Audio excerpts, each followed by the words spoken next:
So I've talked tons about upcoming 2025 comic book projects, but let's look ahead at what the future holds. What's going on, guys? I'm Chris, and welcome back to another video. So today I have a big old tier list ranking of future comic book projects. Now, the one big rule I had for this list, no projects on this list are coming out in 2025. So this is everything that's coming in 2026 and beyond. Some of these projects are in very early stages of development. Some of them have set in stone release dates. They range from MCU movies or shows to Sony content to the DCU and DC Elseworlds. So there's a whole ton of variety here on this tier list. I just thought this would be fun with the recent DCU news from James Gunn, as well as some Marvel news for upcoming Disney Plus projects and the renewals of a couple of their shows. So felt fitting, felt like the right time. There's not tons to talk about this week, so I was like, you know what? This can kind of cover all of that. Before I get into this tier list, though, be sure to hit that like button. Comment down below how you would rank these projects based on your excitement, and of course, subscribe and hit that notification bell. But I say we just start this thing. Let's dive in. First up, we've got Avengers Secret Wars, which is the second of two upcoming Avengers films. This one's slated for release in, I believe, May of 2027.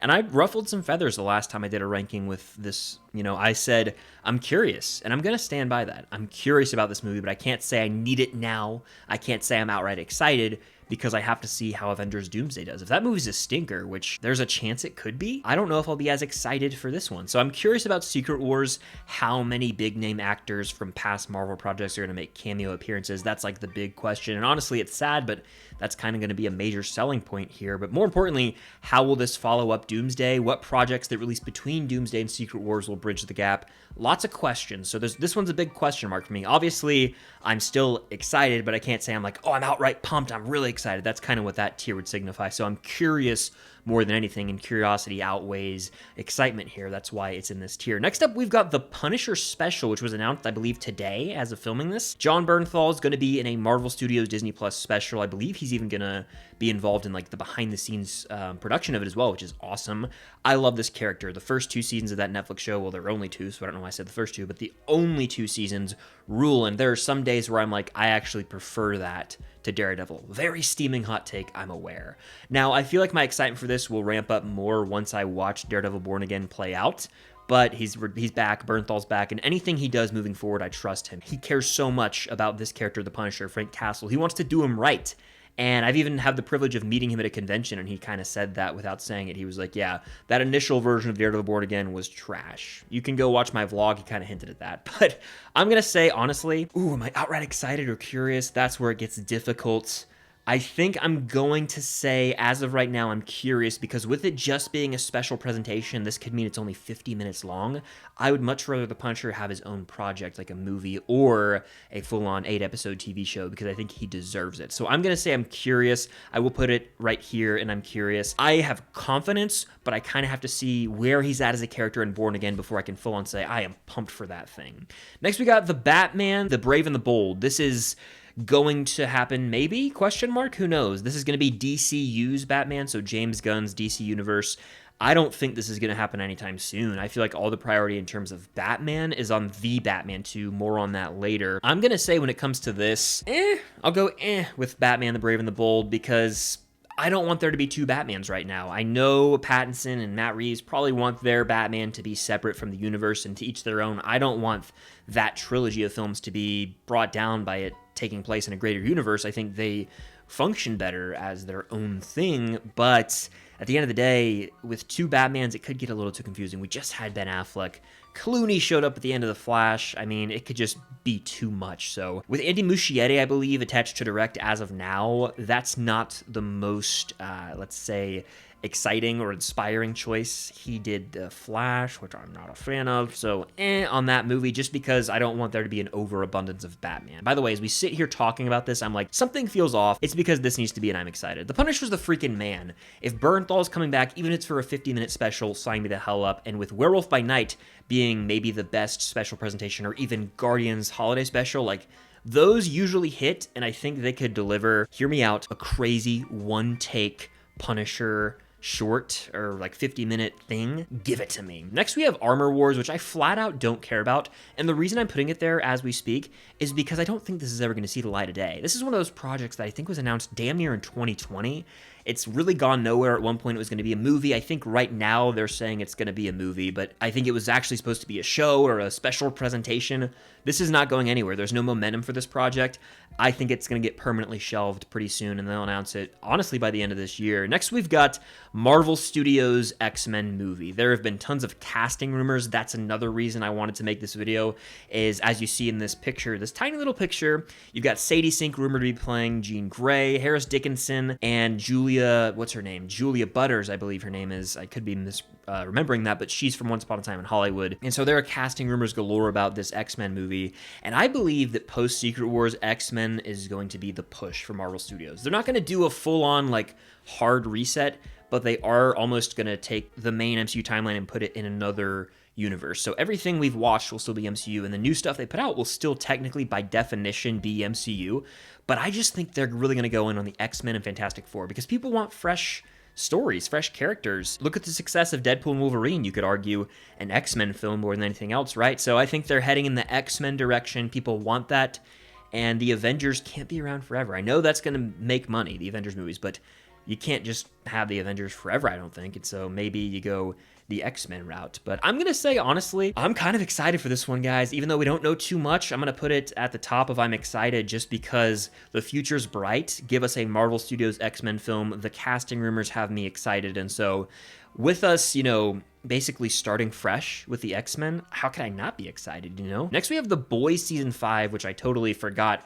This is the last second addition to the tier list. I was like, oh wait, The Boys Season 5 comes out in 2026. This is going to be the final season of the show, and based on the end of Season 4, where we ramped up to, it's going to be insanity. I believe multiple of our characters are going to die, if not all of them. There's no way Butcher's making it out alive. There's no way Homelander's making it out alive, in my opinion, with it being a satisfying ending.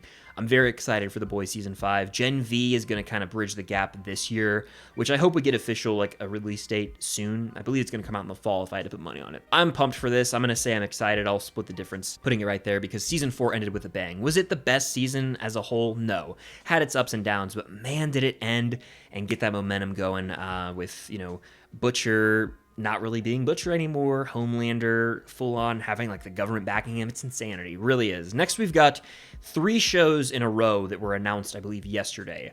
We've got My Adventures with Green Lantern, an animated Green Lantern series, Starfire, an animated Starfire series, and Superpowers, another animated DC series. Now, I am not saying that I won't watch these, but I'm going to go ahead and put all 3 of these in the don't care tier just because I'm not sure those are my jam. I have watched some animated shows recently, some that I love, and we're getting renewed seasons that I will talk about that will be kind of high on this tier list, like maybe even the next one if you're looking. But these 3 kind of feel out of the blue, these announcements, and I don't know how much of an impact, if any, they're really going to have on the DC universe moving forward. I feel like more than anything, these could be targeted to kids. I could be totally misreading it. Like, I haven't watched My Adventures with Superman, but if you guys have, let me know down below. But I assume My Adventures with Green Lantern, kind of a take on that, where it's, you know, a Saturday morning cartoon, which there's nothing wrong with, because I think the next project is a fantastic sort of Saturday morning cartoon show. But these trio shows, Starfire, Green Lantern, Superpowers, you know, I just don't care at this moment in time. There's really no reason for me to. And again, this could be a thing where these got announced, but they never actually see the light of day. So we'll see what happens with that. But talking about a great animated superhero show, Your Friendly Neighborhood Spider-Man was a huge hit on Disney Plus, and it's been renewed for Season 2 and Season 3. I am excited for the future of this show because they did a fantastic job in Season 1 of setting up this world. Like, it's a early on Spider-Man, but the villains and sort of like the different groups around New York are all set up and established. I believe they teased that Gwen Stacy is going to be in this season with an image, so there's a lot to be excited about to see that version of Spider-Man grow. I just had so much fun playing around in that world of Spidey. Felt really fresh, too, and like watching a comic book come to life, not in the Spider-Verse sense, but in its own unique take. I'm excited, guys. I don't care. I'll say it. I'm excited. I'm going to put it right here.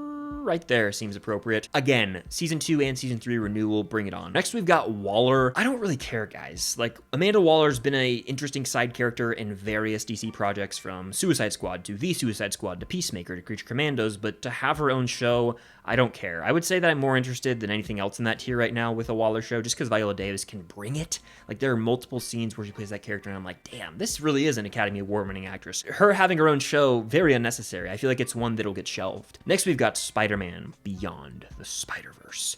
the movie that might not come out this decade. I remember when the first one came, or the second one came out, Across. I was like, I don't think we see the sequel for 5 years, guys. And people were like, you're an idiot. And every day that passes, that seems more like a reality. Now, I hope I'm wrong. I hope this movie comes out next year or the year after, whenever they can get it out. But unfortunately, I do think it's going to be a long wait, maybe even a longer wait than we have between Into and Across. That being said, of the projects we've gone through so far, this is the one that I need the most, so I'm putting it in Need It Now. Spider-Man Across the Spider-Verse ended on a big fat cliffhanger, hit you with a, hey, to be continued, but not next year in a few months. How about half a decade? And so that was a bummer, especially for a 2.5-hour animated movie. Like, I get the strenuous amount of animation and the work and time that goes into this film behind the scenes, but damn, damn, that's all I can really say. I'm excited, need this one now, need to see the conclusion of the trilogy because there's a lot riding on this movie. It could completely derail the trilogy or solidify it as one of the top-tier comic book trilogies ever. So a lot riding on that. It's comparable to when The Dark Knight Rises came out in terms of a trilogy capper. Will it go the Dark Knight Rises route, Guardians 3 route perhaps, or will it crush us all in Rise of Skywalker fashion? We'll find out, but I need it now. I need to see the continuation of that story. Next up, we've got Supergirl, Woman of Tomorrow. The picture I chose here is of Millie Alcock on set. If you're like, what the hell is that? It's the back of someone's head. Yeah, it's Millie Alcock who's going to be Supergirl. I'm curious about this one. I'll put it behind Secret Wars. I was having a conversation with my buddy the other day. We were talking about how the success of Superman will kind of directly impact this movie. Would you guys agree with that or not? Let me know. Like, if Superman bombs, this movie will perform worse. If Superman overperforms, this movie could overperform. So, again, a lot riding on Superman to be that first theatrical movie for the DC universe. So, I'm curious. Millie Alcock crushed it in House of the Dragon as young Rhaenyra. Honestly, I remember, like, wanting more of her at the time. She's only in about 4 episodes, and then they transitioned to the older actors with the time jump, and so I was like, damn, I wish we could have got more of her. But she crushed it, and I feel like she's going to do good in that role as well. So I'm curious. I'm always interested in some DC movies where James Gunn's involved. Craig Gillespie, I believe his name is, directing, who did I, Tonya, Cruella, Pam and Tommy. Very underappreciated director, so I'm curious about that one. Next, we have Vision Quest. Honestly, I straight up don't think I care about this. Like, I was like, maybe I'll put it in the tier. No, I gotta own it, guys. I'm putting it at the top of don't care. Reason being, like, let it be. Like, we're good. That Colin Cowherd video? I'll cue it right here. Hey, LeBron, we're good, bro. You can go. Vision, we're good. Your time has come. You're washed. If we're talking MCU characters, I'm sorry. I'm going to put it bluntly, in my opinion, this is a washed veteran of the MCU. Get out of here. You had your time in Age of Ultron. You died in Infinity War. You died in WandaVision. What version of this character is it? How's it even going to play into the MCU? Don't care. I remember with WandaVision, they wanted so hard for the audience to care. Oh, Vision's back. Oh, Vision. We've seen this play out 100 times. Vision, you gotta go. You gotta go. I don't care what version of the character it is. We're good. We're good. Next, we have Clayface, I believe. Who's directing this one? Let me check real quick. I'm going to look it up on my phone. A few moments later. So the director of that Speak No Evil movie that came out last year is directing it. Never saw that one. Clayface is a fascinating character. I just don't know if that character can carry a movie. So I'm going to put this in the I'll put it in Put it in not fully sold. When I think of Clayface, I think of the Lego Batman video games, straight up. Clayface was handled well in Creature Commandos, but I hear this is going to be a bit of a different take on the superhero or supervillain genre, I guess I should say. So we'll see how it turns out. Always going to want to check out like a new, fresh comic book project, but in terms of pure excitement as of today, Next we have Shang-Chi 2. As of right now, if you look at Marvel Studios films that are in development, this one's on the list. I have a feeling this one could end up not happening, but it could be an important movie to bridge the gap again between Doomsday and Secret Wars, especially if you go back and watch the post-credit scene of Shang-Chi where he's with like Captain Marvel and Bruce Banner, Wong, like that seemed really important at the time. So I feel like they could recontextualize that and maybe set up a film that somehow involves multiverses. Who the hell knows what they're going to do? They kind of dug themselves in a hole. But when it comes to Shang-Chi 2, curious about that one. I'd put it right in the middle. Again, this is a character, I would say, and I've said this in recent videos, who I think deserves a sequel, maybe more than any. He's one of the most fascinating new intros into the MCU post-Endgame. I'd say him and Yelena are like two of my favorites in Red Guardian in the post-Endgame era. This guy had a movie come out, Shang-Chi, it was September 2021, Labor Day weekend, did well, didn't crush or anything, but I think outperformed for what people expected, and it was a brand new character, and the pandemic was still ongoing, so people were skeptical about going to the theater. So a lot of things working against this one, but the character's beloved. I think if we got a Shang-Chi 2, it would do a lot better at the box office. That's my opinion. So I would say I'm curious about that one. I have a feeling we're never gonna see it. I don't know. It's weird. Who knows what to think about half these projects? I mean, this video could be irrelevant in a few years if half these get canceled, and that's just the way of the world. But next we got Sergeant Rock, which has some, not drama, but change-ups going on with the cast. Daniel Craig was attached to star. Now I believe they're saying maybe Jeremy Allen White or some other big name could come in. Luca Guadagnino, I believe, is directing the film, who did Challengers, Call Me By Your Name. I would say I'm curious about this one because it's a fresh character in the DC we haven't seen on the big screen, so I would put him at the back if I'm curious, especially with Luca directing like Challengers. Come on, imagine if they had like an elite score, get Trent Reznor and Atticus Ross back. Could be a really cool, well-edited, well-shot superhero film. I am here for that. Next we have Lanterns, which I'm low-key straight up excited for, I'll say it. Green Lantern's a character who had that one crappy movie with Ryan Reynolds back in the day and hasn't really had his time to shine since then. And I'm so in the dark on Green Lantern. Like, I know his set of powers, but there are various lanterns all around. I'm really not a comic reader, if you want the truth, and I'm very transparent about that. Very fascinated by the concepts here, the showrunner, everyone involved. Like, I'm gonna say I'm excited for Lanterns, guys. I'll put it at the back of I'm excited, but you know, they could do some great stuff there. An HBO drama series. We've seen what DC's done over there with Peacemaker. Look at the critical acclaim of The Penguin, you know, so definitely excited for that one. Next, we have The Batman Part 2. Ladies and gentlemen, this is going at the top as of right now. This is the movie I need maybe more than any on this tier list. I adore The Batman. It was one of my top 2 movies right alongside Top Gun Maverick. I don't know what accent that was.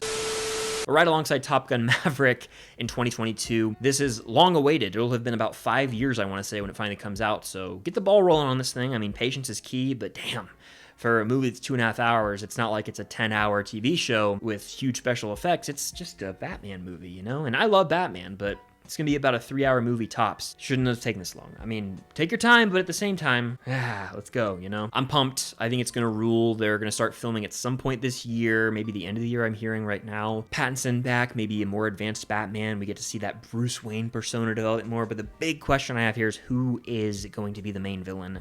Maybe Hush? We'll see. I'm real pumped for that. I need it now. I mean, the first Batman rocks. If this is as good, we could be on pace for the best Batman trilogy. Yes, I said that. I'm not trying to overhype it, but in terms of pure Batman, it could out-Batman the Dark Knight trilogy. Those are great movies, but in terms of Batman, Detective Batman specifically, this might end up being the winner. We'll see. Next, we have Swamp Thing. I believe James Mangold's attached to direct this one.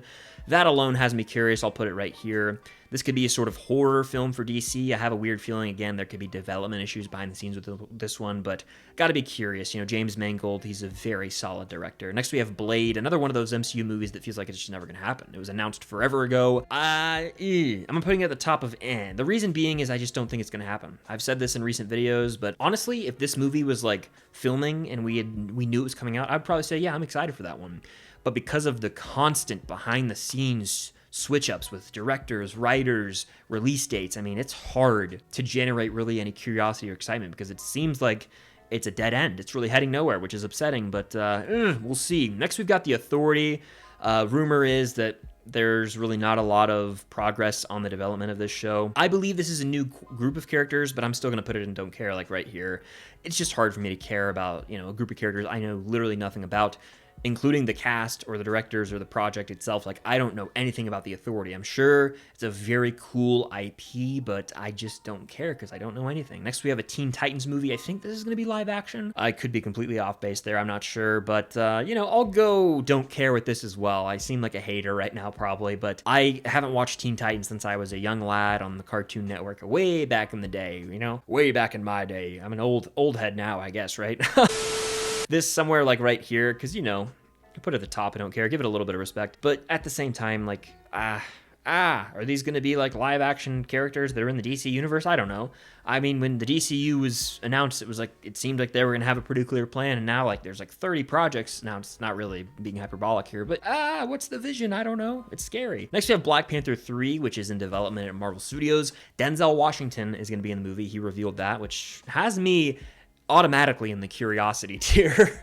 I don't know if we're just going to see Shuri as Black Panther in this film, or if we're going to do some sort of time jump or multiverse thing, and T'Challa's son, who we see at the end of Wakanda Forever, is going to be old enough to be Black Panther. I think that's what they're going to end up doing, but hell if I know. I'm going to put this one in I'm curious right about here, if I'd say, right in the middle of I'm curious, because who's going to be Black Panther? Is it Shuri? Is it T'Challa's son? That's the big question mark. But Denzel, come on now. Come on now. Next we have Booster Gold. There was a point in time where I was like really curious about this one, but there was some speculation going around that there's developmental issues behind the scenes with the scripts and all that jazz. So I'll put this one in like right here probably. Who they cast as Booster Gold is probably the biggest draw, and we don't even have that news yet. This has been announced for a while now, so hard to, again, generate too much excitement there. Next we have Paradise Lost. Similarly to Booster Gold, this was pitched as like a, you know, Game of Thrones-esque HBO, you know, fantasy drama series set on the island, the Themyscira, the home of Wonder Woman, but apparently not a lot behind the scenes is really working out for this so far, at least. They haven't really got the ball rolling, so I'm going to put this in as well. Still, you got me with that line of it being like Game of Thrones. I want to see some progress, and we don't know much. Next, we have Avengers Doomsday, which I would have to say I'm more curious about than Secret Wars because it comes before Secret Wars. So this is the movie in terms of Avengers films and the MCU, frankly, that a lot is riding on. Because of that, I'm going to say I'm putting it at the top of I'm outright curious, because RDJ is coming back as Doom, but the movie hasn't even started filming yet, and it's supposed to come out in about 15 months. It comes out in May of 2026. It's almost March of 2025. What are we doing? The post-production of an Avengers film is insane. The VFX work, all that jazz. They're going to be filming for most of this year. I just feel like it's going to be a real tough deadline to meet. I wouldn't be surprised if by the end of this year they ended up pushing Doomsday and pushing Secret Wars. We'll have to wait and see. I'm just curious, you know, with RDJ coming back, is it just a cash grab move? Is this a desperation movie by Marvel? Or do they feel like they can assemble an Avengers squad that feels authentic, that we as the audience can buy into? I'm really curious. I feel like we're kind of heading in that direction after Brave New World with the post-credit scene with Sam Wilson maybe leading the Avengers, but we'll have to wait and see if Thunderbolts and F4 land and Daredevil. We'll have to see. So curious, but I can't say I'm outright excited. The Avengers name alone isn't enough for me to just say, I need this now. I wish it was the case, but it's just not. Next, we have Creature Commandos Season 2. I dug Creature Commandos Season 1. I would say I'm excited to see Season 2. You know, it was a very solid to good start. James Gunn's, you know, signature style was all over this thing, but I cared about every character, and the way eps were structured, like every character got their backstory while the main plot was progressing, so it was unique, felt fresh. I'd put this like right here in the I'm excited tier. And then the last one on this list is Spider-Man 4, Tom Holland's Spider-Man, which is going in the need it now tier. This movie I wish came out last year, wish came out in 2023. We're getting, you know, Homecoming 2017, Far From Home 2019, No Way Home 2021. I would have loved if this came out in 2023, but I get the longer break after No Way Home. Kind of the end of that trilogy, the end of that era of Spider-Man. I'm going to put this in Need It Now. Where is the question? I would be tempted to go at the top, honestly, but I'm going to put it right in the middle of Need It Now. I love me some Tom Holland Spider-Man. He's great in the role, and there's so much they could do with this movie. Give us a street-level Spidey, maybe have Kingpin, Daredevil in the picture. I'm here for it, guys. Now, I'm worried, are they going to go the multiversal route again, or are they going to go more street level? We'll have to see. It's a movie between Doomsday and Secret Wars, so you have to imagine it's probably going to do something multiversal, but it doesn't have to be. Look at Ant-Man and the Wasp. Look at Captain Marvel. Those were movies in between Infinity War and Endgame, and they weren't something insane dealing with those movies. They were their own thing, and so maybe this will be its own Spider-Man story with like a post-credit scene that ties into how he could show up in one of those movies. Anyway, we'll have to find out, obviously, but I am really pumped for some Spidey, for live-action Spidey back on the big screen. It just feels right. All right, now that's my tier list ranking of all the upcoming future comic book movies and TV shows, not including projects releasing in 2025. Before you comment, where's Fantastic Four? Where's Thunderbolts? I excluded them intentionally from this list. But let me know in the comments down below what tiers you would place these projects in, which ones you're the most excited for, and of course, hit that like button, subscribe, hit that notification bell, and stay tuned for more videos coming very soon. But until next time, I'll see you guys later.